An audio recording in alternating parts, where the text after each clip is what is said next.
I am aware I am a humble man. that you feel you don't belong. I won't say you should follow me. You are welcome. You are loved. Join us, and we shall reach the promised plain. I'm not boastful, and my chorus is more soulful. One of joy, one lacking pain. We are the cult of the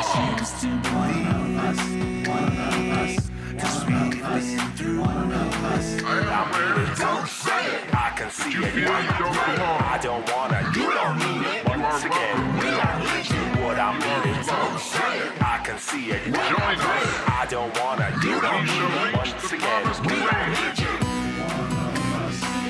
One of joy, one lacking pain. We are the cult of Ah.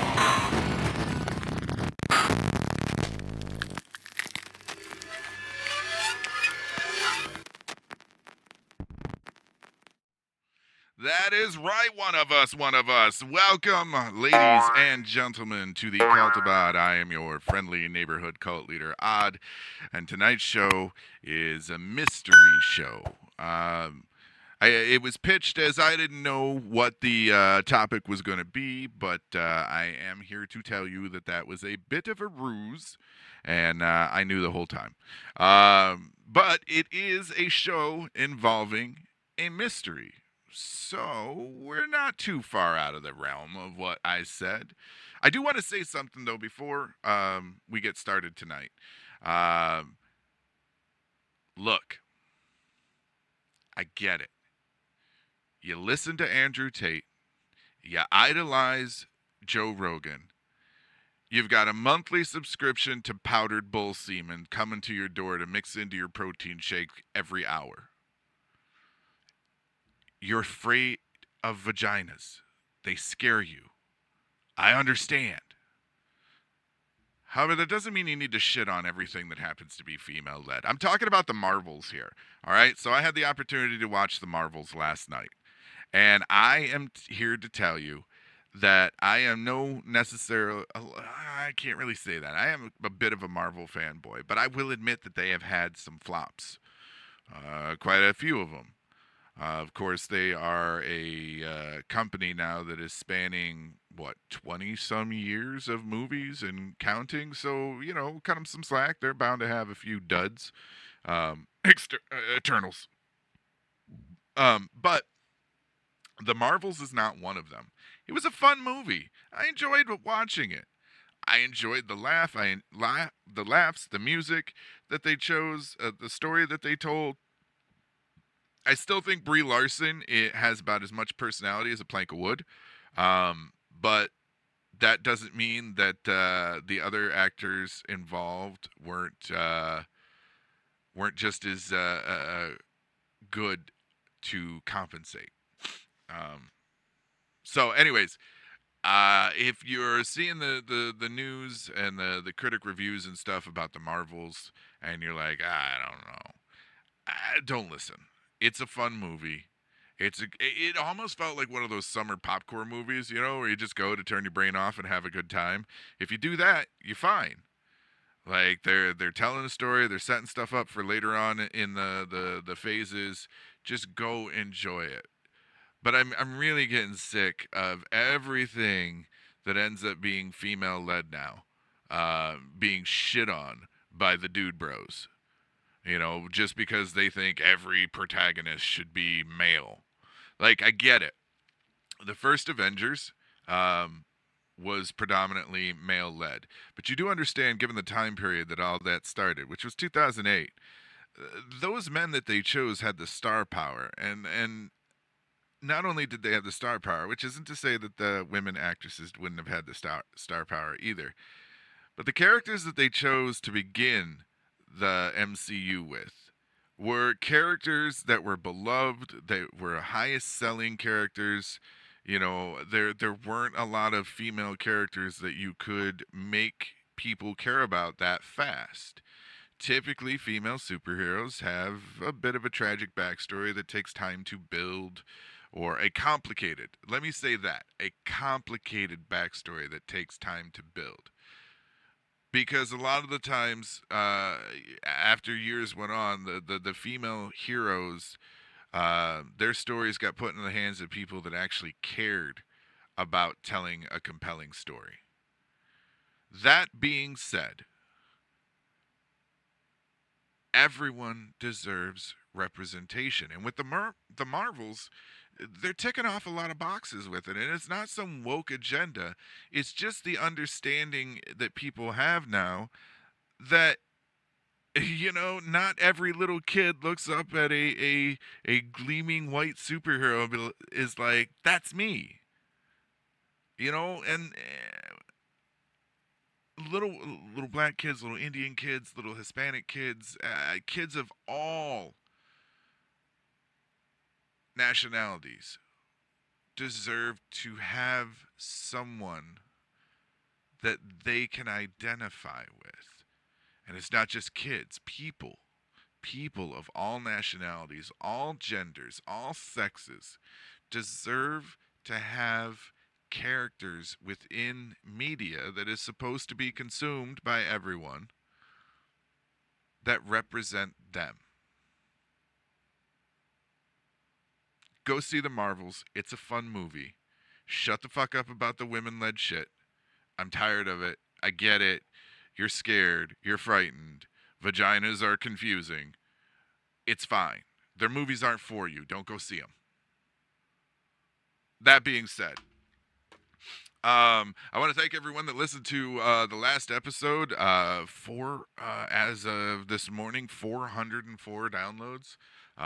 That's insane. Thank you. We had hit almost 300 in the first week. And everyone that's listening to the back catalog, like, I'm guessing what's happening is you have just recently found me. And you're going back and listening to different stuff, because I'm watching my download numbers. I have a counter that resets to 0 every month. And I'm watching my numbers jump to like 2,500 within the first week of of the month. So thank you. I am forever humbled. I am so glad that I have been able to build a larger flock. Tonight's episode,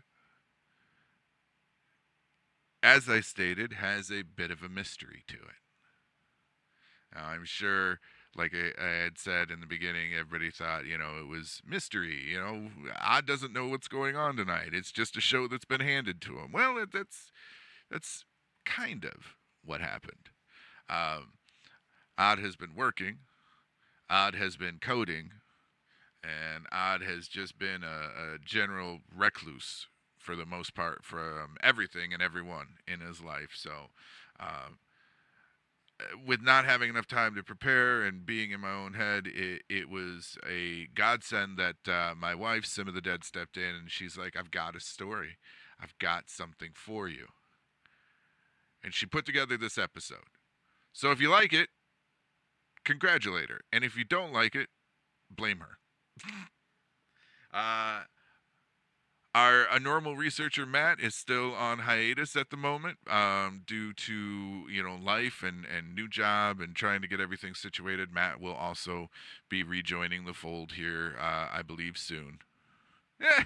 Skelly, I'm gonna blame her either way. Hey, is that not? It is not. Hold on. I see an issue that I did not catch before. Give me a second, ladies and gentlemen, because that big box there should be showing chat in it, and it is not. I've just noticed. That is a problem. And the fucked up thing is I went through and made sure all of the sounds and everything worked, and all of the this and that, and I thought I had everything ready and ready to go, and everything looked like it was working.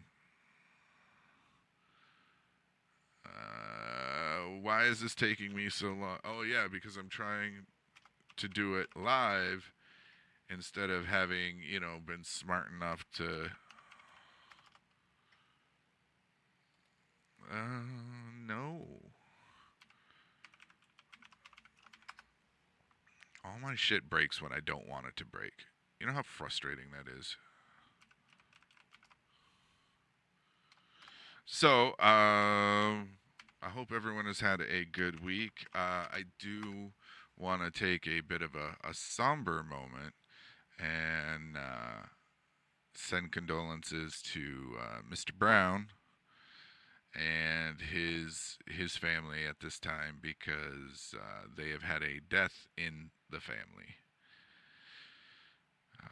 Our hearts and minds and good vibes are going out to him and his, and we hope that everyone is going to be okay. Actually, I know how I have to do this. Hold on. I gotta do this. And then I've got to do this. And then I got to do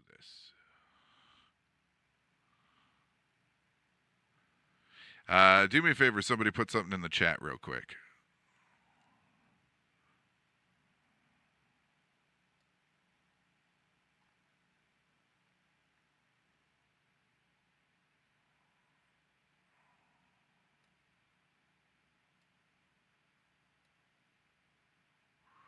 There we go. All right. I got it fixed. All right. So, tonight's episode is definitely a mystery. As in, we still don't have all the answers. I give a shout out to everyone that I see in the chat right now. Sim of the Dead, that's my lovely wife. Skelly the bassist, and Sailor Rob. Which, by the way, if you like coffee, I highly recommend you follow that link to oldmillcoffee.com and buy as much of it as you can. The man makes fantastic coffee. Absolutely. It's right here in Michigan. Also, too, while I'm thinking of it, if you'd like to support the cult, there are many ways to do it. There's our merch, there's our PayPal, or you can just subscribe to us here on Twitch. Subscription, you can use your Amazon Prime. It's free if you're a Prime member. Otherwise, it's $4.99 a month, and it helps us. So either you can donate, you can buy merch, or you can subscribe.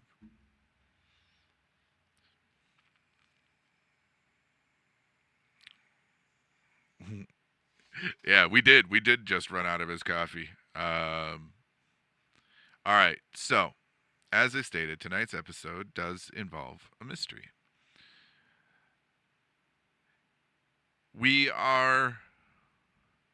We're getting ready, and I will tell you more about this at the end of the episode.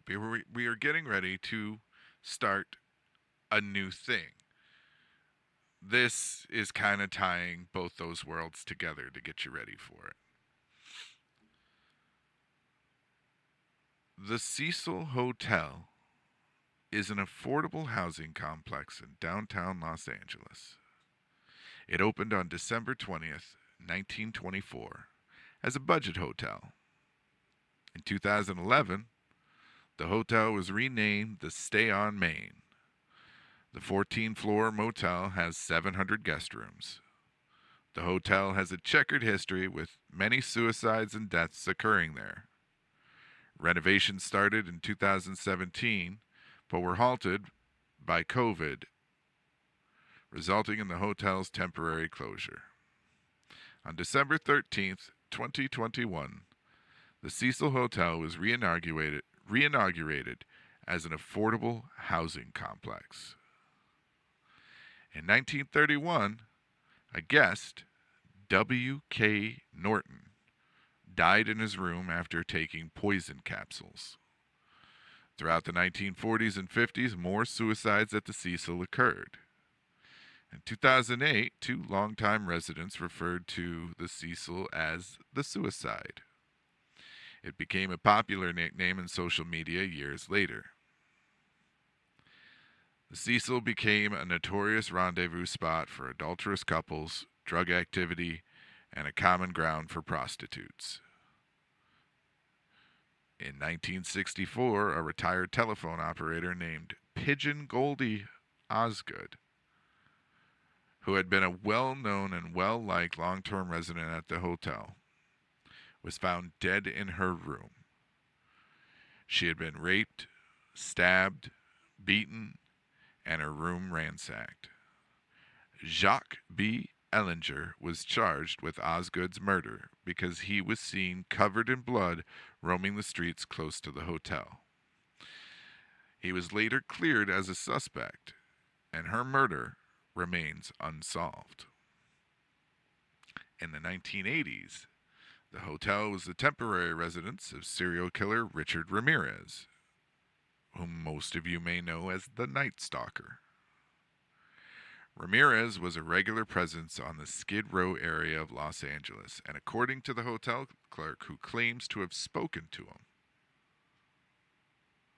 Ramirez engaged in most of, if not all of, his killing spree while staying there. He reportedly stripped off his bloody clothes in the alley outside the building before climbing the interior stairs to his residence in his blood-stained underwear. That takes some balls, man, right? Like, how you gonna explain that? You just a dude walking the halls with your bloody underwear on? What are you gonna tell him? Bad Taco Bell? It's sauce. I was making a pot of ragu, and I spilled it all over myself. Well, why were you cooking in your underwear? Never you mind. Anyways, on August 30th, 1985, a group of Los Angeles residents spotted him in the streets and prevented him from escaping until police arrived to arrest him. In 1989, Ramirez was... It does. I tried to cut my own penis. In 1989, Ramirez was convicted of 13 murders and sentenced to death, although he would ultimately die of cancer in 2013. Another serial killer, Austrian Jack Unterweger, I don't even know if I'm saying that right. It's probably close. I know my American brain saw it and went, Unterwerger. Anyways, Jack Unterweger stayed at the Cecil in 1991, possibly because he sought to copy Ramirez's crimes. While there, he strangled and killed at least 3 prostitutes. Crimes he was convicted of in Austria.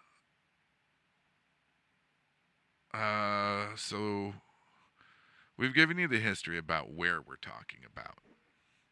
And for those of you that are in the know, that enjoy true crime, that enjoy a bit of the paranormal mixed in with it, you know that I'm about to get into the Elisa Lam case. Now, this was all over the internet a few years ago, several years ago at this point. Every time is relative, okay? The older I get, the less I know what day it is, or what day it was. But footage of it was all over the internet there for a while, and we're going to show you the video in a little bit. Elisa, sorry. My mouth has astigmatism, and sometimes it slurs words. I got drunk mouth. Sorry. I am not drunk, by the way, just so you know. I just read it wrong and pronounced it wrong. Elisa Lam, the daughter of immigrants from Hong Kong, was a student at the University of British Columbia. Although she was not registered at the beginning of 2013, in mid-2010, Lam began a blog named Ether Fields or Ether Fields. I think it's Ether Fields on Blogspot. Over the next 2 years, she posted pictures of models in fashionable clothing and accounts of her life, particularly her struggle with mental illness. In a January 2012 blog post, Lam lamented that a relapse at the start of the current school term had forced her to drop several classes.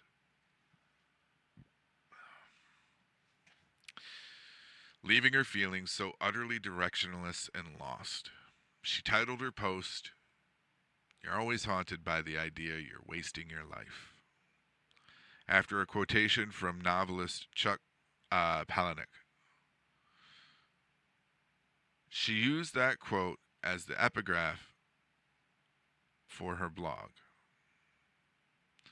Lam worried that her transcript would look suspicious with so many withdrawals, and that it would result in her being unable to continue her studies and attend graduate school.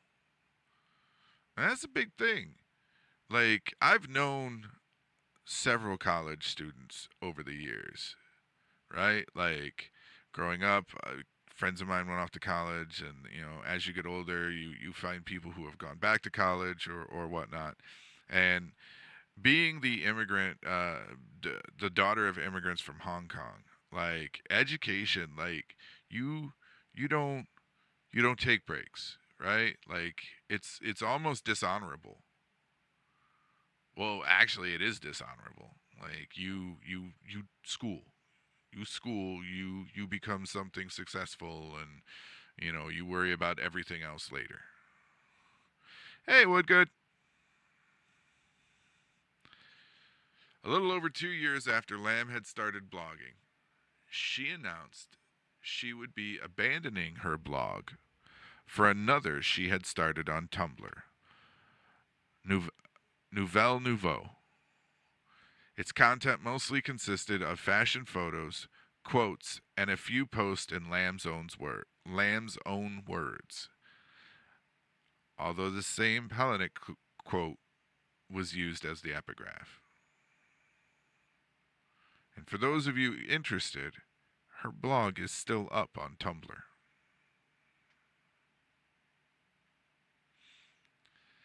Lam had been diagnosed with bipolar disorder and depression.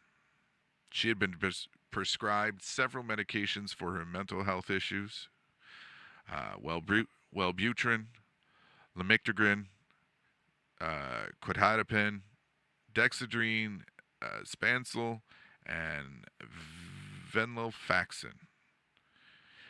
Why do they make these drug names so hard to say, right? Like, you have to eventually tell somebody what you're taking. I know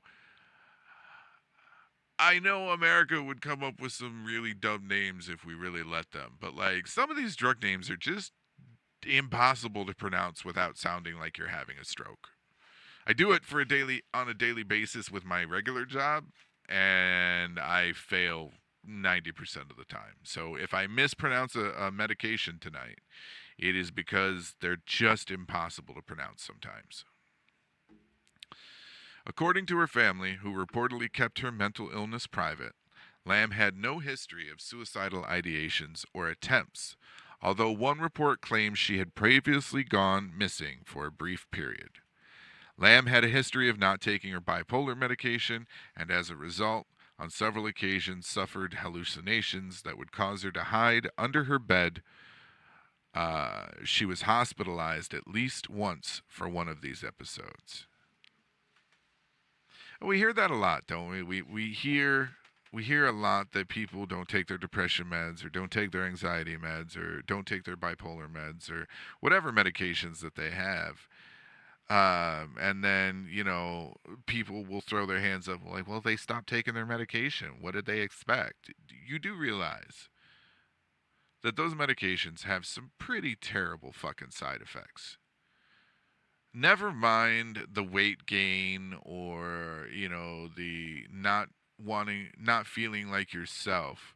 One of the big ones that gets a lot of people to stop taking their meds is the simple fact that they can't come anymore on those meds. And I'm sure there's a more delicate way to say it, but that's basically what it comes down to. They can't get off. Like, those medications just kill every sense of pleasure that they might get. There's no drive to even have sex, and if sex is presented at them, there's no way for them to enjoy it. So I understand why people would stop taking their meds. You know, aside from the whole libido thing, you don't always feel like yourself, right? Like, especially if you're on new medications and whatnot.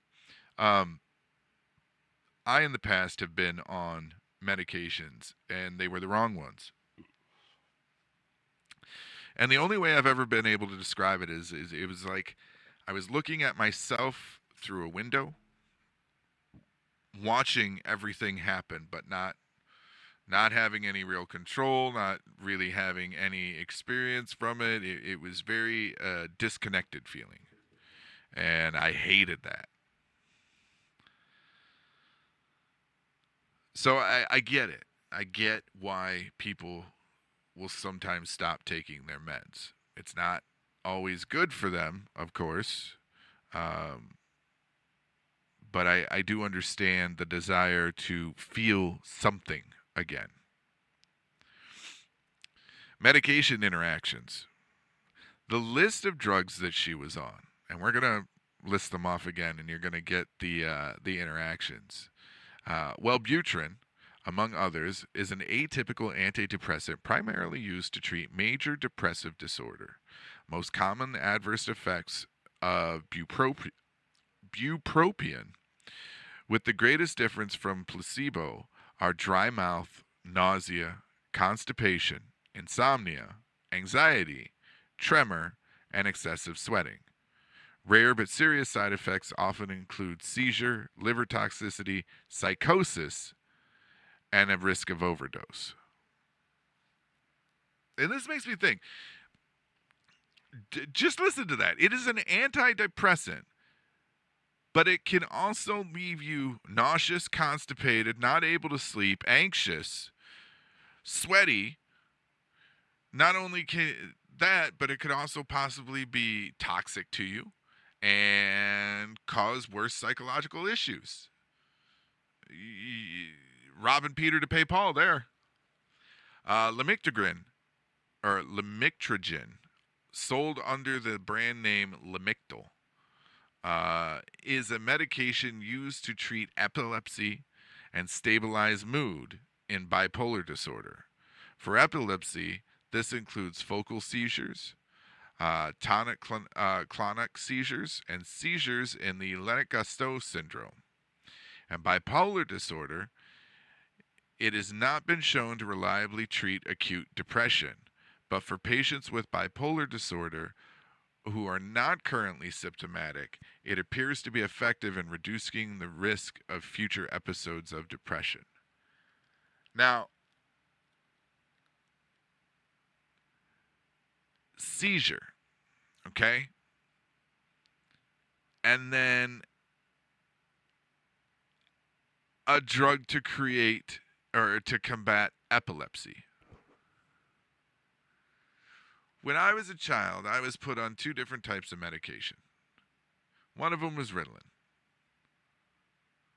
The other medication I was put on was the exact opposite of Ritalin. So at one point in my life, while I was a child, I was on an upper and a downer at the exact same time. And my parents and the school wondered why I swung like a well-oiled gate. My mood would change like that. So they thought what it was is I was having seizures, because when it changed from happy to not happy,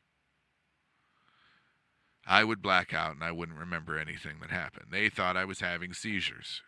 So they put me on an anti-seizure medicine, which just made everything worse. Remember, with doctors, It's called a practice for a reason. Because apparently, eventually, it makes perfect. Common side effects from Lamictal include nausea, sleepiness, headache, vomiting, trouble with coordination, and rash. Serious side effects include excessive breakdown of red blood cells, increased risk of suicide, severe skin reaction, and allergic reactions, which can be fatal. And I hope you are all paying at home, or paying attention at home and playing along and catching the side effects on how these things work with each other.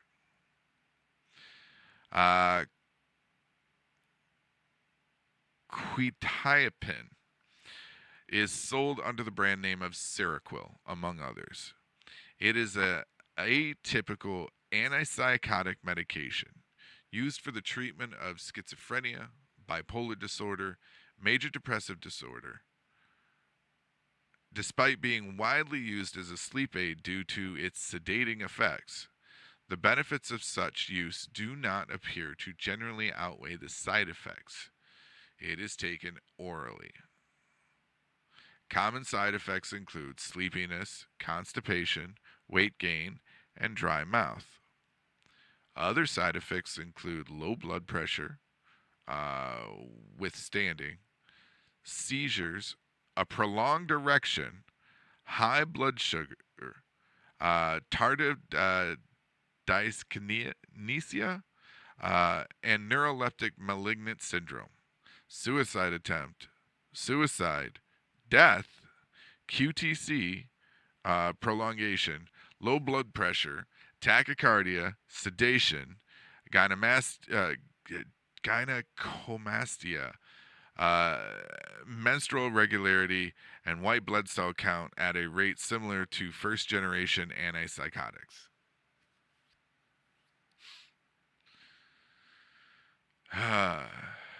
Dextroamphetamine. That's a potent central nervous system stimulant and enantiomer. God damn it, these should have been spelled out. Of amphetamine. It's basically like a sister to amphetamine that is prescribed for the treatment of attention deficit hyperactive disorder and narcolepsy. At normal therapeutic doses, the most common psychological side effects of amphetamine include increased alertness, apprehension, concentration, initiative, self-confidence, and sociability, mood swings, insomnia, or wakefulness, and decreased sense of fatigue. Less common side effects include anxiety, change in libido, grandiosity, irritability, repetitive or obsessive behaviors, and restlessness. These effects depend on the user's personality and current mental state. Amphetamine psychosis can occur in heavy users, ergo delusions and paranoia. Although very rare, this psychosis can also occur at therapeutic doses during long-term therapy. According to the US FDA, there is no systemic evidence that stimulants produce aggressive behavior or hostility. And why would the US FDA think that would be? Because surely not because they're in bed with the drug companies and, just pushing whatever out they can for their kickbacks. Amphetamine psychosis are the symptoms of stimulant psychosis vary depending on the drug ingested, but generally involve the symptoms of organic psychosis such as hallucinations, delusions, paranoia. Other symptoms may include mania, erratic behavior, agitation, and or aggression. But remember, the US FDA says there is no systemic evidence that stimulants produce aggressive behavior or hostility. Don't run. We are your friends.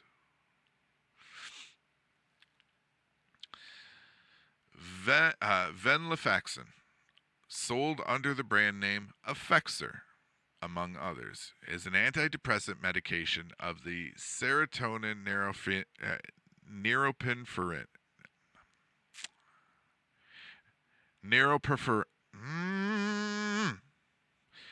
Norepinephrine reuptake inhibitor. It is used to treat major depressive disorder, generalized anxiety disorder, panic disorder, and social anxiety disorder. Studies have shown that Effexor, among its like medication, do improve the quality of life. It may also be used for chronic pain. It is taken by mouth. It is also available as the salt venlafaxine bacillate in an extended release formulation. Common side effects include loss of appetite, constipation, dry mouth, dizziness, sweating, insomnia, drowsiness, and sexual problems. Severe side effects include an increased risk of suicide, mania, and serotonin syndrome. Antidepressant withdrawal syndrome may occur if stopped. And that has always made me just mind blown.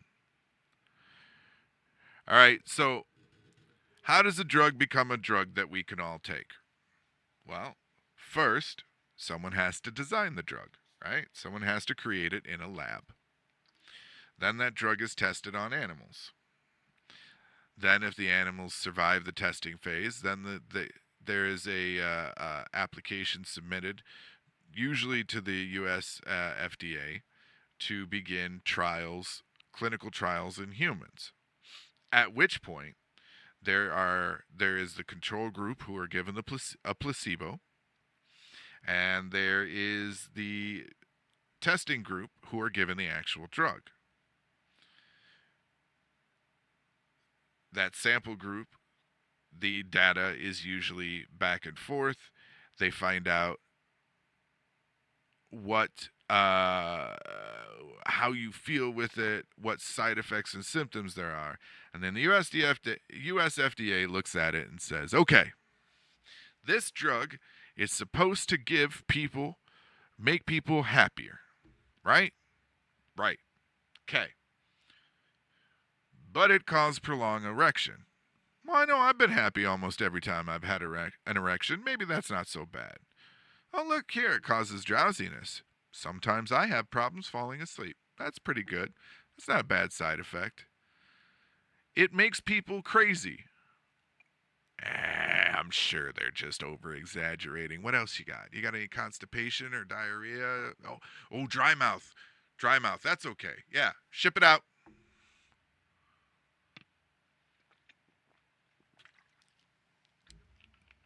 Most of the side effects that are in there should not be acceptable. Honestly, and I know this is probably a utopian idea or a fantasy world thought process, but there shouldn't be a side effect from taking the goddamn drug. Like, you should take the drug, and the medication should fix the problem that you're taking the medication for. You shouldn't have to worry about not being able to poop or being able to poop too much. Can you imagine if they all hit you at the same time? You're drowsy, you've got diarrhea, and you're anxious about it, and now you're sweating. It just takes me back to bad nights after Taco Bell. But the point is when it comes to these drugs, I think a little more testing should be done, and a little more refinement should be done. Because I think what happens is the drug companies realize they're spending out all this money trying to get this drug right, and they realize that they're going to lose more than they're going to be able to gain, so they push it out the door before it's ready. I don't work in the field. I don't know the field. But based on the commercials that I see on TV, you know, the ones that talk really fast when they get to the side effects, something tells me that a little more work should be done. So we ended with antidepressant withdrawal syndrome. And I want to explain what that is. Because it's important while talking about Elisa Lam and the Cecil Hotel and what happened. So antidepressant withdrawal syndrome. People with antidepressant discontinuation syndrome have been on an antidepressant for at least 4 weeks and have recently stopped taking the medication, whether abruptly or after a fast taper or each time the medication is reduced on a slow taper. Commonly reported symptoms include flu-like symptoms, nausea, vomiting, diarrhea, headaches, and sweating, and sleep disturbances, such as insomnia, nightmare, or constant sleepiness. It also describes sensory and movement disturbances, including imbalance, tremors, vertigo, dizziness, an electric shock-like experience in the brain, often described by people who have them as brain zaps. These brain zaps have been described as an electrical shock felt in the skull, potentially triggered by lateral eye movement, and at times accompanied by vertigo, pain, or dissociative symptoms. Some individuals consider it as a pleasant experience akin to an orgasm. However, it is more often reported as an unpleasant experience that interferes with daily functions. Mood disturbances such as dysphoria, anxiety, or agitation are also reported, as are cognitive disturbances such as confusion, and hyperarousal. In cases associated with sudden discontinuation of MAO inhibitors, acute psychosis has been observed. Over 50 symptoms have been reported. And this is true. I've seen this firsthand. So when I lived in Tucson, I worked at a hospital. It was a psych and substance hospital. I've talked about this before. And our function was basically like an emergency room for those going through substance abuse withdrawals or psychotic episodes that could not be handled by either their caregivers or the group home staff that they lived within. So they would come to our hospital. They could also have been homeless individuals that were picked up by the police. Either way, the symptoms for people who weren't able to get their psych meds were literally indistinguishable from those going through withdrawal symptoms. And it was the wildest thing. I never have been a big fan of psych meds. I just haven't.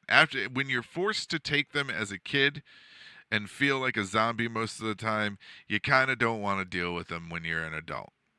I do understand that they do help some individuals and that they are often used as a bridge, when used appropriately, as a bridge to get people into a state where they can start talking about the actual issues that are causing them to have depression, anxiety, and etc.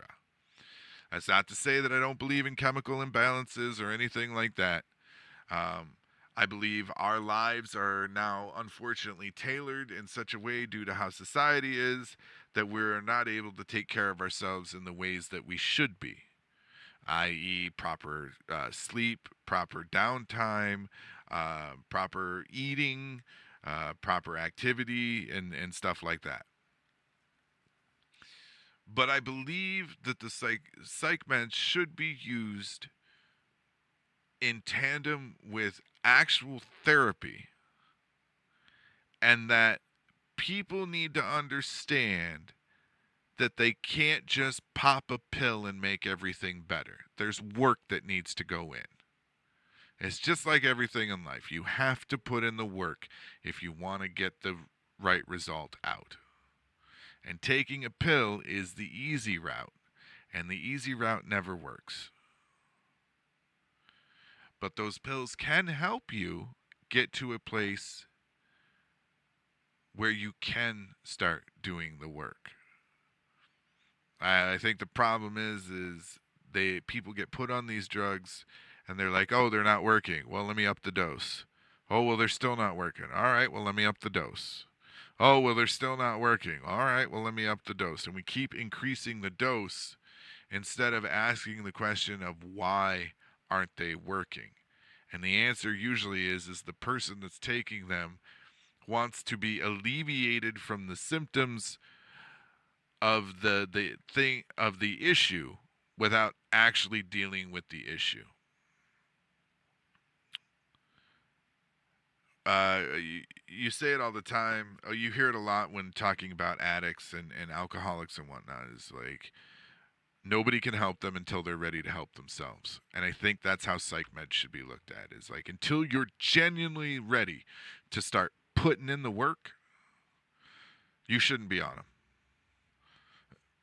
Like there should be some sort of way that the psychologists that prescribe them can like determine, okay, this person is genuinely ready to start putting in the work. We're going to put them on a very low dose of this, and they're going to have to put in the work to get themselves better. The problem is people don't have a support system. We just heard a little while ago, Elisa's family kept the fact that she had any kind of mental illness hidden. It was a big secret. It was like not to be talked about. Like she was one of the Kennedy, just whisked away to a private, undisclosed location.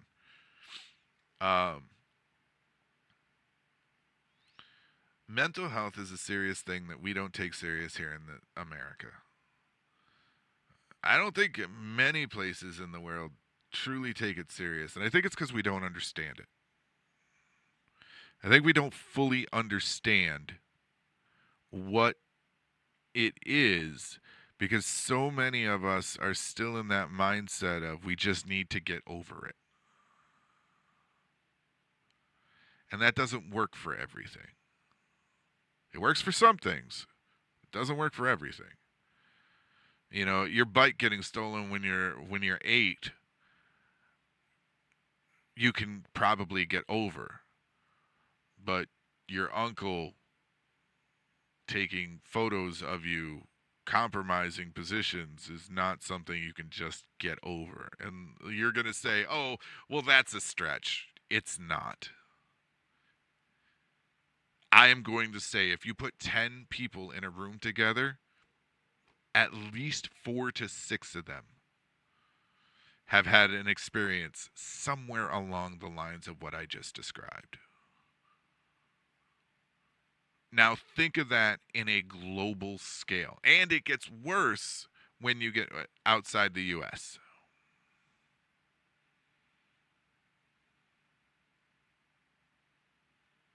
Those aren't things you can just get over, right? Anyways. For her trip to California, Lam traveled alone on Amtrak and inner-city buses. She visited the San Diego Zoo, posted photos taken there on social media. On January 26th, she arrived in Los Angeles. After 2 days, she checked in to the Cecil Hotel near downtown Skid Row. Lam was initially assigned to a shared room on the hotel's 5th floor. However, her roommates complained about what the hotel's lawyer would later describe as certain odd behavior. And Lam and Cecil moved to a room, and Lam was moved to a room of her own after 2 days. According to Amy Price, the manager of the Cecil Hotel and stay on Main at the time of Lam's disappearance, Lam was leaving notes for her roommates that said, "Go home and go away." She would lock the door to the room and require a password for entry. A few days before her disappearance, Lam attended a live taping of Conan in Burbank, but was escorted off the premises by security due to disruptive behavior. Now, at the top of the show, I mentioned that this is going to be a show about mystery, and that some people believe that there were paranormal experiences, and others believe that, she might have been kidnapped or attempted kidnapping, or it could have just simply been she was off her meds. I want to touch on the paranormal just a little bit here, because the paranormal thing really got going because of the video. Yeah, Demons and Ghosts got that girl. Right, Woodgood. At the top of the show, we mentioned with the Cecil Hotel having the dark past that it does. If you listen to our episodes about the Sherman Ranch, or even before that, you heard me talk about how the land collects energy, and that energy has a way of dispersing itself again and repeating. When you see the video in a little bit, it looks very similar to certain videos that we've seen on the internet before of people that believe that they've had a paranormal experience. I don't believe that that's what happened here. I do believe that Elisa was scared for her life. I believe she believed she was being followed. Possibly that people were trying to kidnap her. Although human trafficking wasn't the big topic that it is now, it still was a present thing in our zeitgeist at that time. And I believe maybe she thought she was being followed for those reasons. You'll see what I mean here soon. Lam contacted her parents in British Columbia daily while traveling up until the day she disappeared. On January 31st, 2013, the day she was scheduled to check out of the Cecil and leave for Santa Cruz, her parents did not hear from her, which prompted them to call the Los Angeles Police Department and fly to Los Angeles to help with the search. Hotel staff who saw Lam that day said she was alone. Outside the hotel, Katie Orphan, manager of the Last Bookstore, was the only person who recalled seeing her that day. She was outgoing, very lively, very friendly. She was getting gifts to take home to her family. Orphan told CNN she was talking about what books she was getting and whether or not what she was getting would be too heavy for her to carry around as she traveled. Police searched the hotel to the extent that they legally could. They searched Lam's room and had dogs go through the building, including the rooftop, but the dogs were unsuccessful in detecting her scent. But we didn't search every room, Sergeant Rudy Lopez later said. We could only do that if we had probable cause to believe a crime had been committed. On February 6th, a week after Lam had last been seen, the LAPD decided more help was needed. Flyers with her image were posted in the neighborhood and online. It brought the case to the public's attention through the media. On February 13th, after another week with no sign of Lam, LAPD released a video of the last known sighting of her taken in one of the Cecil's elevators by a video surveillance camera on January 31st. In approximately 2.5 minutes of footage, Lam alone makes unusual moves and gestures. She appears to press every button on the elevator panel, peers into the hallway, and then leaves the elevator at one point while its doors remain open. When the doors fail to close after she returns, she leaves and the doors close later. Now, it is thought because she was a social media influencer at the time, or that she was ever present on social media, that she might have been playing a game called the elevator game. I don't think that's the case. Watch the video.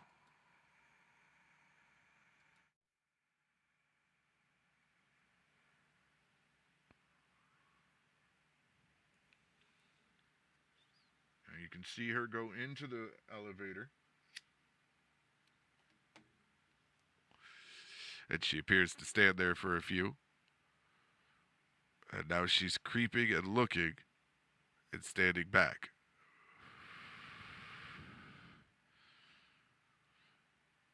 She seems like she's hiding from somebody.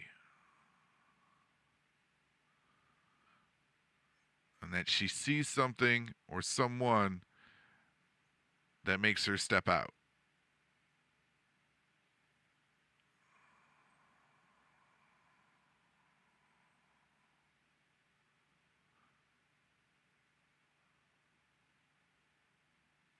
Now, maybe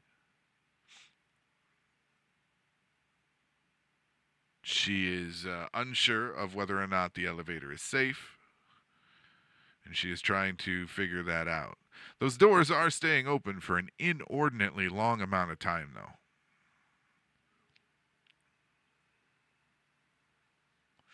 Typically, you would have seen them try to close at least once by now, right? Woodgood says he thinks she was playing the elevator game.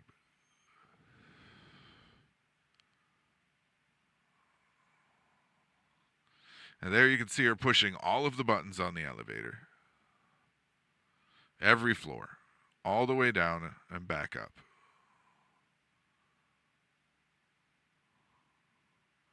Now she's leaving the elevator again.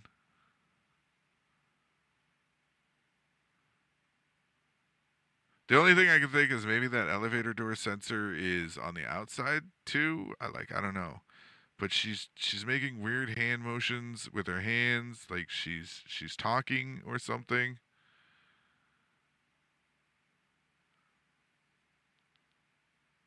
It doesn't make any sense to me.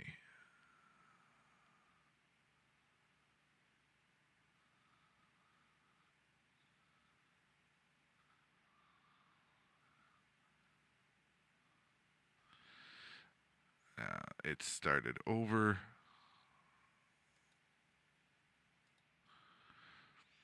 So Woodgood said the doors don't close, and in the rules of the game says you're not supposed to talk to anyone during the game. But I don't think there was anybody there.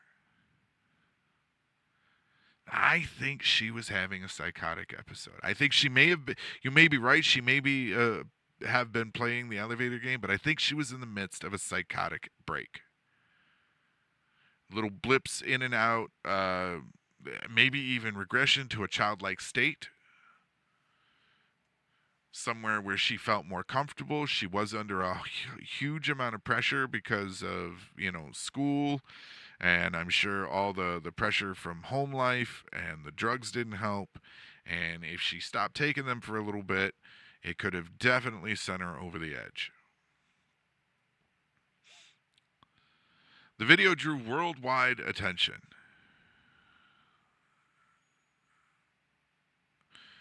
Woodgood said, if you see something in the game, you're not meant to engage anything. I don't understand the point of this game, but okay. The video drew worldwide interest in the case due to Lam's strange behavior and has been extensively analyzed and discussed. It was reported widely, including on the Chinese video sharing site Youku, where it got 3 million views and 40,000 comments in its first 10 days. Many of the commenters found it unsettling to watch, and it is very creepy to watch. Several theories emerged to explain her actions. One was that Lam was trying to get the elevator car to move in order to escape from someone who was pursuing her. Others suggested that she might be under the influence of ecstasy or some other party drug, but none was detected in her body.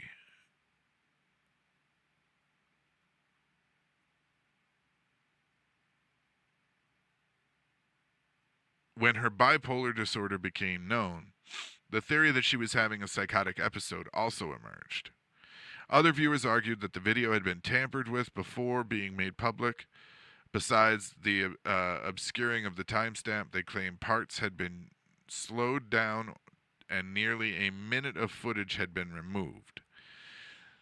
This could have been done to protect the identity of someone who otherwise would be in the video, either related or not to the disappearance. So during the search for Lam, guests at the hotel began complaining about low water pressure. Some later claimed the water was colored black and had an unusual taste. On the morning of February 19th, Santiago Lopez, a hotel maintenance worker, found Lam's body in one of the 4,000-gallon tanks located on the roof, providing water to guests' rooms, a kitchen, and a coffee shop. Through the open hatch, he saw Lam laying face up in the water. The tank was drained and cut open since its maintenance hatch was too small to accommodate equipment needed to remove Lam's body. In court documents, Santiago Lopez said he had begun working at the Cecil Hotel in 2010 as a maintenance employee. City News Service reports he said that he only knew who Elisa Lam was because police had begun searching for her after her family reported her missing, and that he aided officers by opening the doors of various rooms in the hotel as they conducted their investigation. He was also the one who would eventually find Lam's body in one of the 4,000-gallon water tanks on the hotel's roof.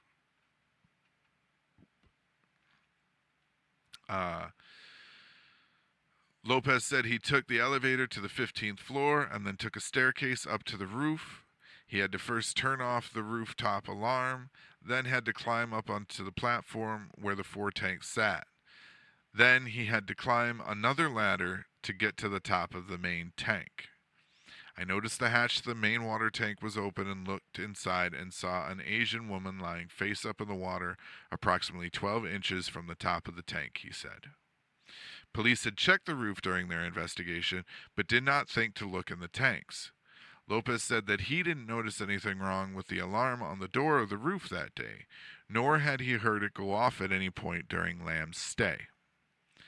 He said that to the best of his knowledge, no other hotel guests have ever been able to access the water tanks. Pedro Tovar, the Cecil's chief engineer, noted that there were 4 ways to get onto the roof. 3 fire escapes, which you can get to via interior doors, and 1 staircase from the 14th floor. An alarm will sound if someone attempts to open the door to the roof and it is not deactivated first, something that typically only hotel employees would be able to do. If the alarm sounds, it's audible to the front desk as well as the 14th and 15th floors. Assuming one could get onto the roof undetected, Tovar said that you would first have to climb up the platform the tank sits on, then squeeze in between them and other plumbing equipment. There you'd find another ladder, which you could use to climb onto one of the 4 cisterns. Each has a heavy metal lid, which you'd need to be able to open before you could get inside. On February 21st, the Los Angeles Coroner's Office issued a finding of accidental drowning with bipolar disorder as a significant factor. The full coroner's report, released in June, stated that Lam's body had been found naked. Clothing similar to what she was wearing in the elevator video were found floating in the water, coated with a sand-like particulate. Her watch and room key were also found with her. Lam's body was moderately decomposed and bloated. It was mostly greenish with some marbling evident of the abdomen and skin separation. There was no evidence of physical trauma, sexual trauma, or suicide. Toxicology tests showed traces consistent with prescription medication found among her belongings, plus non-prescription drugs as sinitab and ibuprofen. A very small quantity of alcohol, about 0.02%, was present, but no other recreational drugs. Investigators and experts have, however, noted that the concentration of her prescription drugs in her system indicated that she was under medicating or had stopped taking her medications recently. And we have the forensic reports here. And it does show all of the drugs that were in her system. You see that alcohol was detected in her bile at the percentage that they offered, but there was no alcohol in her bloodstream. All of her medications are either present or very low, and it isn't until you get into the liver that you really see the quantity, and it's still, again, very low for someone who's supposed to be taking these medications regularly. Now, one could argue that she had been in the water so long that maybe they got a little diluted and whatnot. You know, if the skin had started to separate, then that water had definitely seeped in probably to organs, thus the bloating, and could very well have interrupted her, actual levels. However, that's a bit of a stretch. It isn't until you start getting into the medical evidence that you start to realize just how bad a mix these were. And the doctor prescribing them, honestly, should have fucking known better. But again, remember, they call it a practice for a reason. We have the County of Los Angeles Department Coroner Investigator's narrative. The decedent was a female Asian adult. She was nude. She was in a state of decomposition, noted with marbling, green discoloration, bloating, foul smell of skin, and separation. The decedent appeared to have mold spots on her legs and buttocks. A possible scar was noted to her right knee. A mole was seen on her right chest. There was no obvious evidence of trauma seen. Rigor mortis was resolved. Liver mortis was fixed. The ambient algor and water temperatures were not taken. The decedent was identified by her Canadian passport as Elisa Lam. Of course, their next of kin notifications and whatnot. Tissue donation was not addressed, of course, because, time lapse of death. It is interesting to think about when they describe what it takes to get up there, right? It's not an easy task to get into the water tank, let alone get to the water tanks.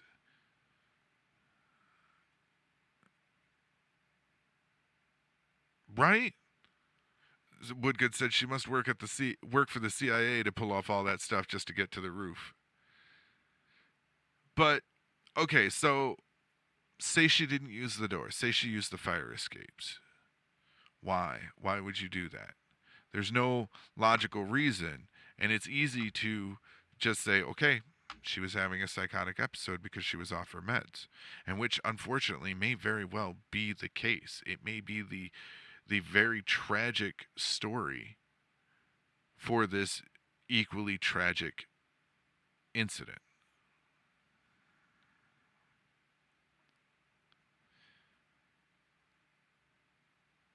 What I find interesting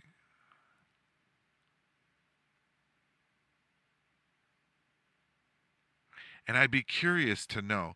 See, once water is involved, time of death gets a little hinky.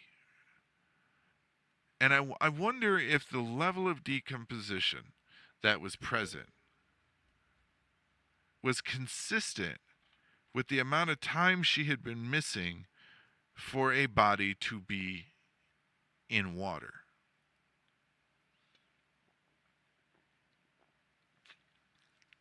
Because they took the dogs up there. And unless she had been weighted,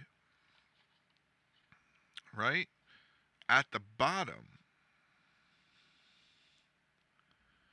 why wouldn't they have picked up any scent? Like, it was just water. It wasn't like it was soap or anything like that. So, like, her scent shouldn't have been obscured, right? The dogs should have been able to pick up something, and maybe they did. Maybe they alerted in a way that the cops didn't understand or hadn't seen before or whatnot, or just kind of thought it was a misfire. But I find it very strange that she was able to get to where she got on her own. But having, again, like I said, worked in psych and substance hospitals, I've worked in group homes, I've worked with those that are severely disabled due to mental and physical handicaps. They will surprise you. They will get to places and get into things that you never thought possible. So I would imagine if Elisa was off her medications and she was having a psychotic episode, that it is entirely possible that she would have been able to do what most of us would figure would be impossible. The investigation had determined how Lam died, but did not initially offer an explanation as to how she got into the tank in the first place. Doors and stairs that access the hotel's roof are locked, with only staff having the passcodes and keys, and any attempt to force them open would supposedly have triggered an alarm. The hotel's fire escape could have allowed her to bypass those security measures. Her scent trail was lost near a window that connected to it. A video posted to the internet after Lam's death showed that the hotel's roof was easily accessible via the fire escape and that 2 of the lids of the water tanks were already open. Which makes sense. Maybe they use them, maybe they open them to catch rainwater, and then there's a filtration system. It's a cheap way to refill them without having to, get a crane or anything. I don't know. Apart from the question of how she got on the roof, others asked if she could have gotten into the tank by herself. All 4 tanks were 4 by 8 feet cylinders propped up on concrete blocks. There was no fixed access to them, and hotel workers had to use a ladder to look at the water. They were protected by heavy lids that would be difficult to replace from within. The hotel employee who found the body said the lid was open at the time, removing the issue of how she could have closed the lid from the inside. Police dogs that searched through the hotel for Lam, even on the roof shortly after her disappearance, was noted did not find any trace of her. So they had a scent trace, right? They had a trail to that window. And then nowhere else? I guess you could argue when she went missing there was like a day lapse, right? Probably before the police got there. I wonder if it rained at all before they got the dogs out there. If it rained before the dogs got out there, then that would kind of make sense as to why there was no scent trail after that. But if it hadn't, right, she climbed out the window, climbed up the fire escape, there would have been a scent trace on the fire escape, there should have been a scent trace on the top of the roof, all the way up to the tanks. So the dog should have picked up on that. Proponents of the theory that the elevator video shows she was under the influence of illicit drugs are not dissuaded by their absence from her toxicology screening, suggesting that they may have broken down during the period of time her body decomposed in the tank, or that she may have taken rare cocktails of such drugs that a normal screen would not detect. The very low level of her prescription drugs in her system and the number of pills left in her prescription bottle suggested she was under-medicating and or had recently stopped taking her medication for bipolar disorder, which may have led to a psychotic episode. The autopsy report and its conclusions were also questioned based on the incomplete information. For instance, it does not say whether the result of the rape kit or fingernail kit were or even if they were processed. It also records subcutaneous pooling of blood in Lam's anal area, which some observers suggested was a sign of sexual abuse. One pathologist noted it could have resulted from bloating in the course of the body's decomposition, and her rectum was also prolapsed. The coroner's pathologists were ambivalent about their conclusions that Lamb's death was accidental. After her death, her Tumblr blog was updated, presumably through Tumblr's Q option that allows posts to automatically publish themselves when the user is away. Her phone was not found either, with her body or in her hotel room. Whether the continued updates to her blog were facilitated by the theft of her phone, the work of a hacker, or through the Q is not known, nor is it known whether the updates are related to her death. That's weird. 2013, GPS trackers would have existed. They should have been able to get the last known ping and keep an eye on it for a little while. Huh. In September of 2013, Lamb's parents filed a wrongful death suit claiming the hotel failed to inspect and seek outside hazards in the hotel that presented an unreasonable risk of danger to Lam and or other hotel guests, seeking unspecified damages and burial costs. The hotel argued it could not have reasonably foreseen that Lam might have entered the water tanks, and since it remained unknown how Lam got to the water tank, no liability could be assigned for failing to prevent it. In 2015, the suit was dismissed.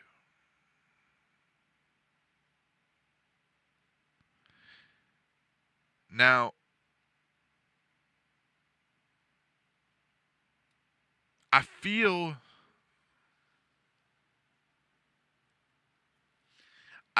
like there's more at play here than the information we were given. And what I mean by that is I feel like some things may have been omitted. Right? Like, we didn't get the whole truth.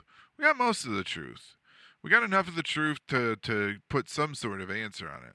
But I feel like certain things have definitely been omitted. Because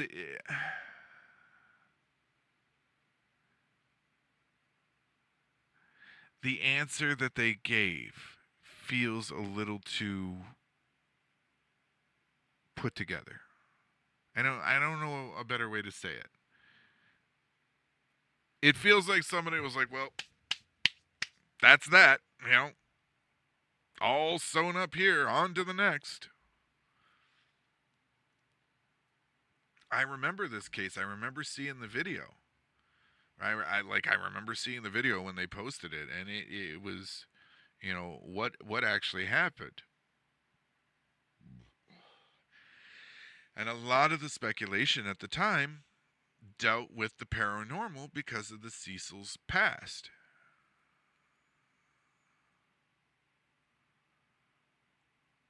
That people think that the ghosts of the Cecil got her. that maybe the spirit of the Night Stalker or his copycat still lurked the halls and was getting another tick in the score column. And if I remember correctly, too, there was a big push for like paranormal content and stuff at that time as well. So like everything was leading that way. Everything leaned like she was scared of something. She saw something that nobody else could see, and like it wasn't until much later that the information about her being on antipsychotics or having a psychotic episode um, came to light. And of course, as we saw in the video, like if you watch it and you know what those psychotic episodes end up looking like, you you definitely see signs there of someone who isn't quite on this plane of reality. And one of the interesting thoughts that I had come upon while I was working at the hospital is that what if these individuals that see things or talk to entities that no one else can see, what if they're just vibrating at a different frequency? We're just electricity, right? We are a meat and watered filled balloon that is powered by a low current of electricity. We have our own frequency, all of us do. What if these people that we deem schizophrenic or psychotic or whatnot, what if they are just vibrating at a different frequency? They're in tune to what the rest of us could be in tune to if X, Y, and Z had happened or hadn't happened. I had this thought too, because there was this one patient who would stare off at the ceiling, and he said he would see angels, and sometimes they would talk dirty to him. Now, you hear this and you think that he's crazy and whatnot. You know, you just write it off. But then other times, like when it was normal, when he wasn't like trying to touch himself, you hear the conversations that he's having, and they don't. They seem almost like the person is like Oscar-worthy actor, right? Like they're in the middle of a scene that they believe is so real, and I couldn't help but wonder if maybe they're operating on a different frequency than the rest of us. I've often thought for years that the over medication of the children in the late 70s, early 80s, and beyond had a very detrimental effect on our society. Because when you go back and look through history, most of our great thinkers, most of our individuals who progressed, industry and society the way they did, most of them would have probably been medicated today. And when we started medicating these kids without fully understanding what these drugs did, we ended up killing off some of our innovation. We ended up killing off some of our creativity and our great thinkers. Hear me out. These drugs are meant to affect the brain to rebalance supposedly everything that's out of whack. But the drugs also have a side effect in children, a very bad one. And I'm going to use the word, and I'm going to use it the right way, and I don't want to hear shit about it. But these drugs retard the frontal lobe, okay? They slow the process, progression, and growth of the frontal lobe in kids' brains. Your frontal lobe is everything that makes you a human. It's where your reasoning is. It's where your emotions are. It's where everything that makes people resides right there in that frontal lobe. Now you've had generations upon generations of kids put on these drugs that retards the frontal lobe. Then you wonder why you have adults that are delayed development. You have adults that still think like children. And then, not to mention, their bodies are still forming and growing.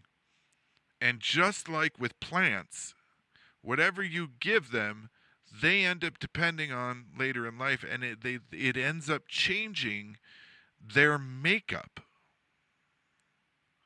So not only have you screwed up this batch of kids, but you've fundamentally changed their genetic structure as they were growing. And now they're reproducing. And then those kids are messed up, so they get put on drugs that fundamentally change their growth, that also retard their frontal lobe. And then they end up reproducing. And so on and so on and so on.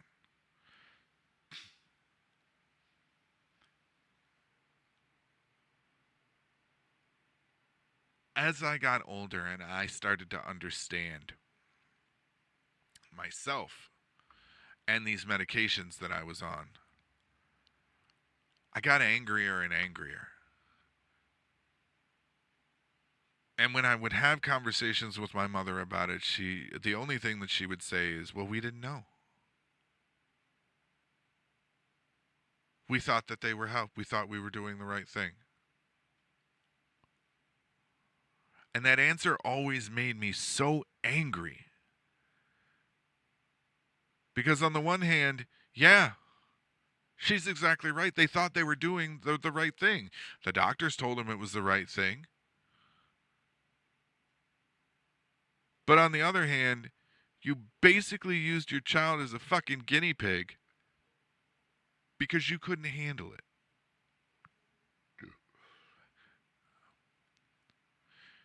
And that feels like putting a dog down because it's too rambunctious because you live in an apartment. And maybe that's a bit of an extreme example, but that's my fucking life, man. Who knows who or what I could have been had I not been pumped full of drugs as a child.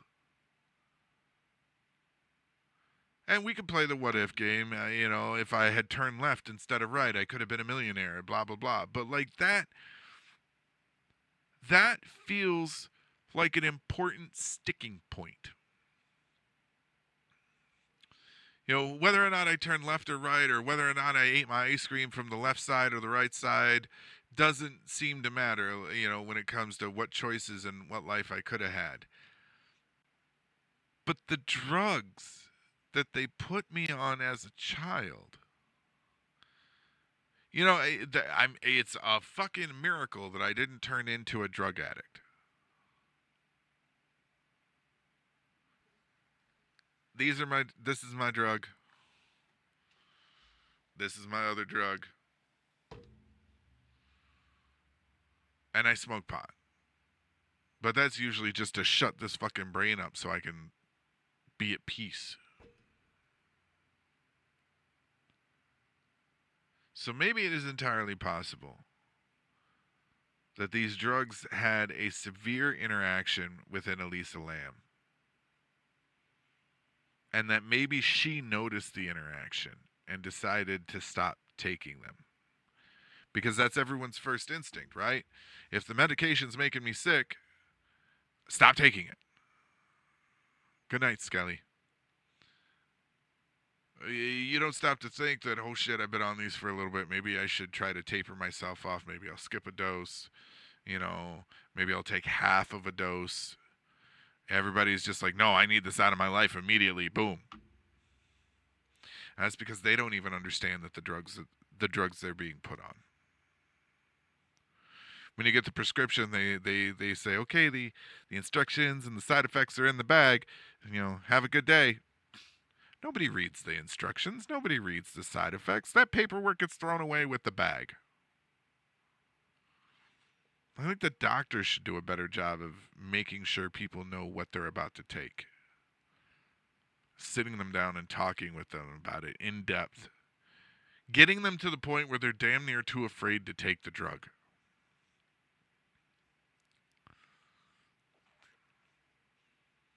But yeah, I think maybe that was what happened.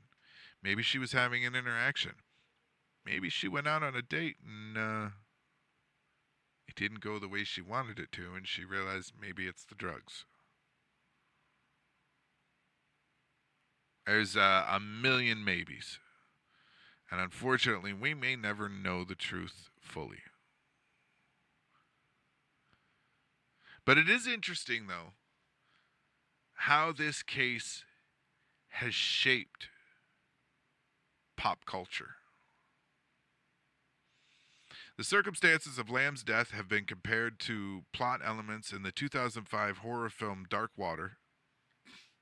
In that film, an American remake of an earlier Japanese film of the same name based on a 1996 short by Koji Suzuki, a mother and daughter move into a rundown apartment building. A dysfunctional elevator and discolored water gushing from the building's faucets eventually lead them to the building's rooftop water tank, where they discovered the body of a girl who had been reported missing from the building a year earlier. The Lam case has also been used as an inspiration for creative works. In May 2013, the episode Watershed aired as the year's season finale of ABC series Castle, in which a New York police detective and the title character, a mystery novelist, investigate crimes. In Watershed, the duo pursue leads in the death of a young woman found dead in a rooftop water tank of the Cedric Hotel in Manhattan. Among the evidence is a surveillance video of a woman taken in an elevator. Ultimately, she is found to have been posing as a sex worker in order to investigate another guest at the hotel. Another ABC series, How to Get Away with Murder, had a similar storyline over a series of flashbacks spread out across the first season, which began airing in 2014.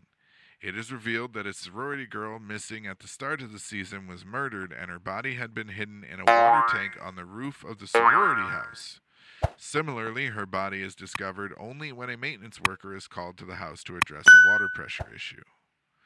In Hong Kong, where Lam's family had originated, filmmakers were also inspired by the case. Nick Chung made his directorial debut in 2014 with Hungry Ghost Ritual, a horror thriller that includes a scene in which a ghost terrorizes a young girl in an elevator, shot to look like security cam footage similar to the footage of Lam in the Stay on Main's elevator. In mainland China, director Liu Hao announced a year after Lam's death that he would be making a film based on it. He went to Los Angeles himself, stayed for a few days at the Cecil doing research. Chinese media have reported that actress Gao Yunyang may be interested in playing Lam. In March 2014, a little over a year after Lam's death, brothers Brandon and Philip Murphy sold a script titled The Bringing that uses the investigation into it as a backstory for a fictional investigating detectives slowly unraveling sanity. They were widely criticized for doing this so soon after the death. Danish director Nicholas Winding Refn was originally slated to direct the film, but in August it was announced that Jeremy Lovering would direct the film for Sony Pictures whenever production began. In 2014, a video for Vancouver pop duo the Zolas, Ancient Mars. Excuse me, hold on. Heartburn is a bitch. Ancient Mars is meant to be an idealized representation of Lamb's last day, showing a young woman exploring Los Angeles and taking in simple pleasures.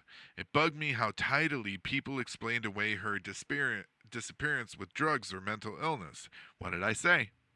It felt like it was too put together, said singer Zach Gray, who attended UBC around the same time and had a friend who knew Lamb. Though it's mostly fiction, we wanted people to see it and feel like she was a real person and a familiar girl and not just a police report. Later that year, the American post-hardcore band Hail the Sun wrote Disappearing Syndrome, also inspired by Lamb's story. It's such a chilling and eerie case, said the band's guitarist, Eric Garcia. In 2015, the media speculated that the 5th season of American Horror Story was inspired by Lamb's death. In late spring, creator Ryan Murphy said the next season would be set in a hotel in present-day Los Angeles. He was inspired, he added, by a surveillance video of a young woman who'd got into an elevator at a downtown hotel and was never seen again. He did not use her name, but it is believed he was talking about Lamb. In 2017, Sunkill Moon released the songs Window Sash Waits and Stranger Than Paradise as part of their album Common as Light and Love Are Red Valleys of Blood. The songs specifically reference the event and promote the idea that it was a hoax. Band member Mark Kolzak said in an interview, "I've come to the conclusion that nobody died in the water tank. There's no way to identify the girl on the elevator, as her face is pixelated." In March 2016, BuzzFeed Unsolved studied the case with hosts Ryan and Brent checking into the hotel to visit locations involved in the mystery. Lamb's case was incorporated into the plot of the 2018 horror film Followed, which shows the elevator footage, but instead has the body being found in the hotel's basement. Her behavior in the elevator was explained in the film as her playing the Korean elevator game, in which pressing buttons in a certain order summons ghosts of people who died in the hotel. The industrial rock band Skinned released a single, Elisa Lam, in 2018 based on Lamb's case. The music video recreates the elevator security footage. Yeek, a postmodern RPG released in February of 2019, had the character Sammy Pack die in a similar way to Lamb, kickstarting the plot of the game. This was criticized by many who found it distasteful. The Discovery Plus show Ghost Adventurers investigated Lamb's death in a 2-hour special launched on January 4th, 2021. Finally, on January 13th, 2021, Netflix announced a 4-episode docuseries titled Crime Scene: The Vanishing at the Cecil Hotel, which explores Lamb's death, and it premiered on February 10th, 2021. Now, I don't know what happened to this girl, but it is a terrible tragedy. And sometimes, unfortunately, as much as we like to attribute more or more grand ideas to something, sometimes the simplest answer is often the correct answer. I believe it may have been a psychotic episode. But if you believe in the paranormal, and the way the elevator game was described, maybe the previous residents of the Cecil Hotel had something to do with it. Maybe there was someone staying in the hotel that may have had nefarious intent. What is it they say? What's the just statistic? I've got to look it up real quick because I don't remember. I don't want to give it away. Give me a second.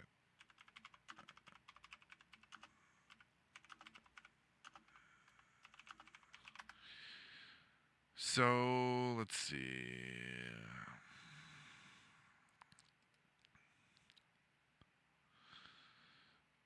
So they no, gimme. I hate when like you ask a simple goddamn question and at any one time there are anywhere between 20 to 50 active serial killers in the US. Think about that. At any given moment there are 25 to 50 active serial killers just in the US. So maybe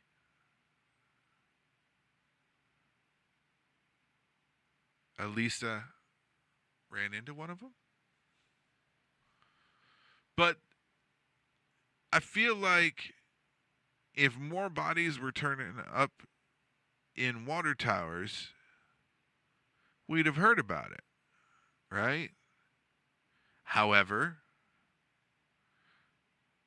often the first kill is sloppy, it's messy, it doesn't fit the eventual MO. It's they're still learning what their given flavor, quote unquote, is. So maybe unfortunately Elisa ran into one of those individuals and met her demise that way. Again, as I said, there's a million maybes. And we may never get the full story. If we do, it'll be many, many years from now when someone is on their deathbed and they feel like coming clean. And even then, we're going to scrutinize it and possibly write it off as the delusions of a dying individual. But you remember earlier, at the beginning of this episode, I mentioned that we're getting ready to start something new. And this was one of the litmus tests. This episode.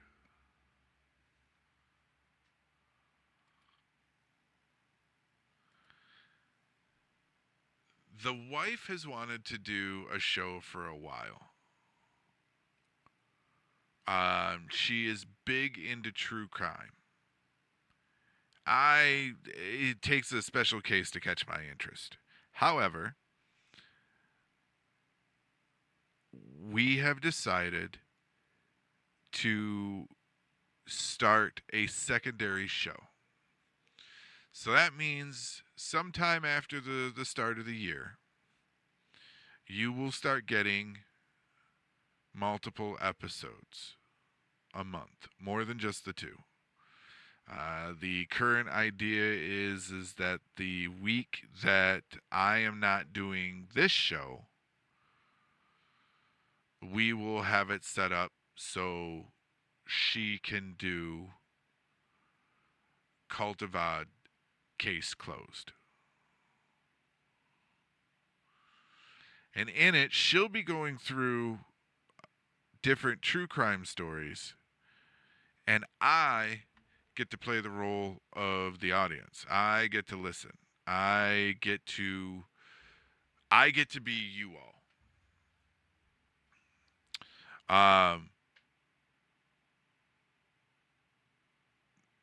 I will preface it with saying that my role will be to be the listener and a little bit of color commentary. Dumb jokes here and there, or reactions, or things like that. And it is not because I don't take things seriously, or that I feel that these cases should be disrespected in any way. But this is, after all, an entertainment show, and there has to be a little fucking levity to it. Otherwise, it just begins to feel like a communal depression cycle. But Cult of Odd Case Closed will be starting after the first of the year. In it, Sim will be the one presenting. I will be the one reacting and pushing the buttons and making everything go. We will have things that we can put up on screen for you so you can see different interaction piece. No, I don't want to announce the first case. I want to leave it for them to try and figure out what we're going to do. Well, that brings me to another thing that we're trying to do too, but this will end up being a Patreon thing. Something else starting after the first of the year. We figured give everyone a chance to get through the end of the year. The first of the year, we can start trying to get together. We have another episode. We have another show that we're going to be bringing to you, but this one will be on the Patreon.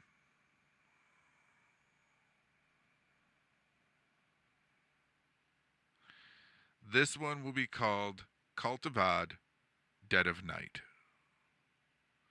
Now, for those of you that are old enough to remember, Are You Afraid of the Dark and the Midnight Society? Me and my friends are going to get together and we're going to tell you a ghost story. We're going to try and do it weekly. We'll see how it goes. But we're going to tell you a ghost story. All of us get together in a Discord call. We all mute while the person who is chosen tells us a story. And everyone every week brings a story, regardless of whether they've read or not, because you never know when you're going to get called on because someone might not be able to make it.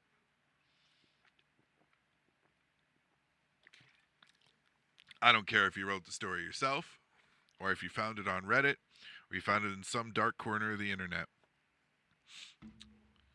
We're going to tell ghost stories all year. But that'll be available through the Patreon. It'll be a reason to sign up. It'll be extra content. You may also have a reason to sign up for the Patreon too, because there will be a lot of information that comes along with the case closed. And I'm thinking that might be also Patreon worthy, is you might have access to that show through a certain way. We'll see. I know I definitely want to put Dead of Night up there because I don't think it's something that a lot of people are going to be, wanting in their normal feeds for Cult of Odd. It's going to definitely speak to a select few. Cult of Odd at the beginning of the year will also be diving more into the unexplained, the cryptid, the weird, and the unknown. And there may be times where Cult of Odd and Case Closed cross over. They are, after all, sharing a brand. I hope tonight's episode, or this episode I should say, because some of you may be listening to it during the day, I hope this episode was informative and piqued your interest, because we have a lot more to offer, and we're going to try and do bigger and better things. For those of you that are unaware, November has 3 Wednesdays that we have to broadcast, so we will be back in 2 weeks before the end of November. And it's a show I wanted to do.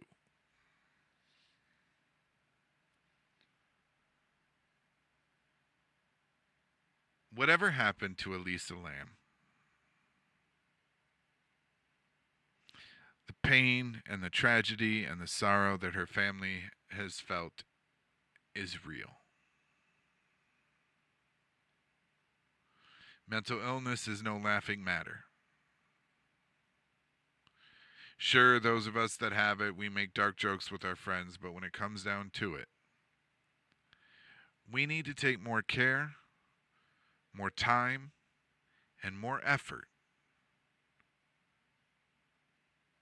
in understanding that most of us are pretty fucked up when it comes to our own thoughts, our own brain chemistry. We need to take the time and to understand and care that our lives are creating more and more mental illness as time goes on. The way we choose to live, the dopamine that we're constantly chasing with these things.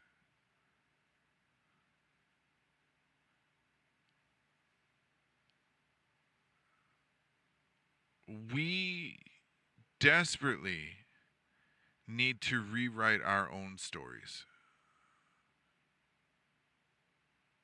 We need to make what little time we have left more enjoyable for ourselves. And that may mean not being constantly plugged in, not constantly on the internet, not constantly doing this, not constantly tethered to our phones, not constantly tethered to electronics or technology.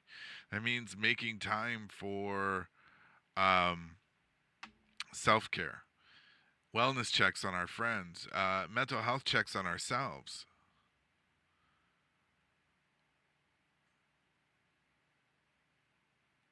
You can work and struggle and stress yourself to death. And in the end, the only person you'll have hurt is yourself and your loved ones. And did you know, while I'm thinking of it, because stress keyed me into it, do you know that if a human spends enough time under stress,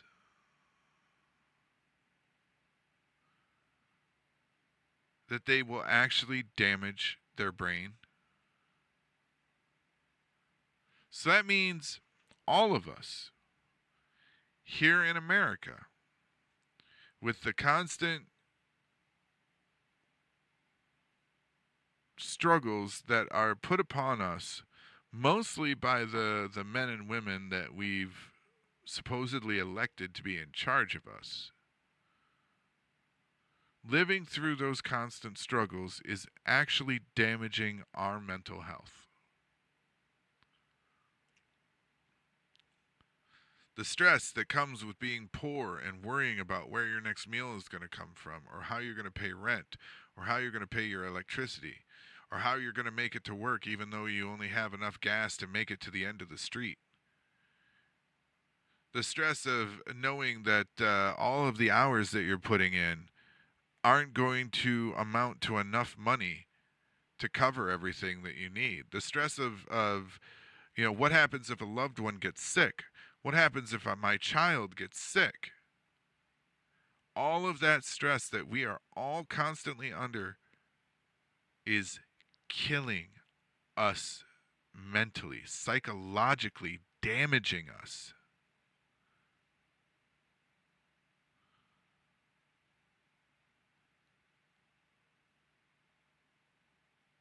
We need to be better. We need to find new outlets. We need to start breaking ourselves free from the dependencies that we have. Maybe revert back to some of our older dependencies. Those that like to go out and hike through the woods or go camping, find a way to do that again. Find a way to get back in touch with outside. I know it's difficult because for a lot of areas right now, we're barreling our way into the winter months, and those are locked indoors. Simulate sunlight. Find ways to compensate. Find ways to make yourself happy. Because no drug, no prescription medication, no man-made thing, ingredient, like concoction. There you go. No man-made concoction will ever fix you better than the natural remedies that already exist. And a lot of them are putting yourself first. I know it sounds like hippy-dippy new wave bullshit. I get it. I know how it sounds. The fact of the matter remains, sunlight is the best antidepressant there is. Fresh air, grounding yourself with nature and getting away from all the electrical lines and electronics and stuff that we cloud our daily lives with. Getting away from all of that.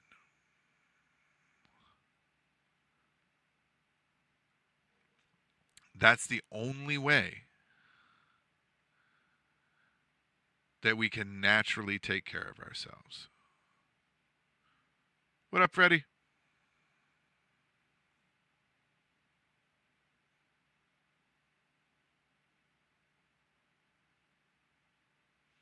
I like the idea of be good to yourselves and each other. Jerry Springer would say that at the end of every episode. I remember that because on the days that I faked being sick, I would watch the Jerry Springer show. But it's a solid piece of advice. But I would throw in go easy on yourselves and go easy on others. Because as the adage says, you have no idea the struggle someone else is fighting. And that's true. I have days where I can hop right out of bed and jump into doing my day job, and it doesn't bother me whatsoever. Today was one of those days. I got in, I did my hours, I had a relatively good day. I did my best to help the people that I spoke to, and I just kind of tried to have a fairly positive attitude about what I was doing. And those days help. They help keep the bad days away. Because there's a lot of things in life that can cause a bad day. And they're easy to find. But sometimes, and it's hard work, and you're not always going to be able to do it, but sometimes you got to put in the effort to find what can make it a good day. Even if it's not thinking about the issue that has been stressing you out for a few hours. Like purposely turning your brain off. That's why I watch movies. That's why I play video games. It's why I dive into TV shows. It's a way to turn my brain off for a little while. Not completely off, not drool like I'm in a coma. But I'm not worried about the bills or anything else for 45 minutes to 2 hours. And I think everybody needs that. As we always say here at the Cult of Odd, come as you are, be who you are. Thank you for joining me for this episode. I hope you enjoy it. I'm grateful for every single one of you that listen. Please share. Please check out our merch. Please just keep being there. Help keep pushing us further and further. And most importantly, in the immortal words of the Iron Sheik, good night and go fuck yourselves. Love you. You're amazing. Thank you for shopping at Walmart.